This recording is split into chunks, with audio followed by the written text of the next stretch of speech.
Ang programang ito ay rated SPG. Striktong patnubay at gabay ng magulang ang kailangan. Maaaring may masiselang tema, lengguwahe, karahasan, sexual, horror o droga na hindi angkop sa mga bata.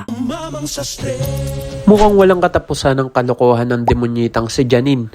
Matapos ang lahat ng kanyang pagpapanggap at pagsisinungaling, tuluyan na niyang nagawa ang kanyang matagal ng gusto, ang mapalaya si Ebyang sa poder nila. Sa kanyang mga kwento, nagawa niyang palabasing si Ebyang ang masama at siya ang kawawa. At dahil dito, napilitan si Atoy na harapin ang isang napakahirap na desisyon. Ngunit ang hindi alam ni Janine, hindi magiging ganoon kadali ang lahat.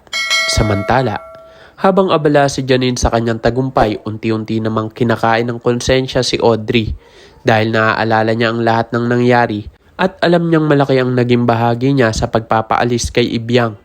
Kung tutuusin, si Audrey pa mismo ang nangumbinsi kay Atoy na palayasin na ang bata dahil gusto niyang mawala na ang dahilan ng kanilang alitan at ayaw na rin niyang makita si Janine na may kaagaw sa pagmamahal ng kanyang pamilya.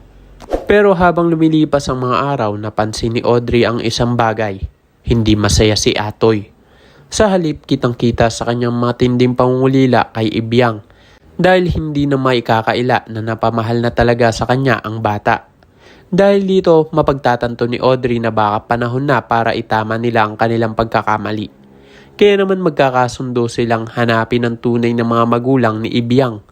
Umaasa silang kahit na ganitong paraan ay makabawi sila sa sakit na kanilang naidulot sa bata. Pero hindi nila inaasahan ang kanilang matutuklasan. Sa kanilang paghahanap, may isang taong magbibigay ng nakakagulat na impormasyon. Sina Audrey at Atoy raw ang tunay na biological parents ni Ebyang. Pero dahil napakalaking revelasyon nito, hindi nila ito basta-basta paniniwalaan. Kaya para makasiguro ay gagawin nila ang isang bagay na tuluyang maglalantad ng katotohanan. Secret DNA test kay Ebyang.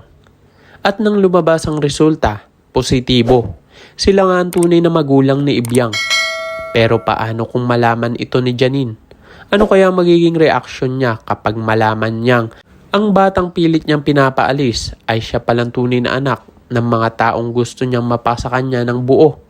At kung sakaling kailangan na namang mamili, sino kaya ang pipiliin nila? Si Janine o si Ebyang? Ikaw, gusto mo rin bang malaman ni Atoy ang buong katotohanan? Kung oo, like at subscribe para hindi mo malampasan ang mga susunod na update.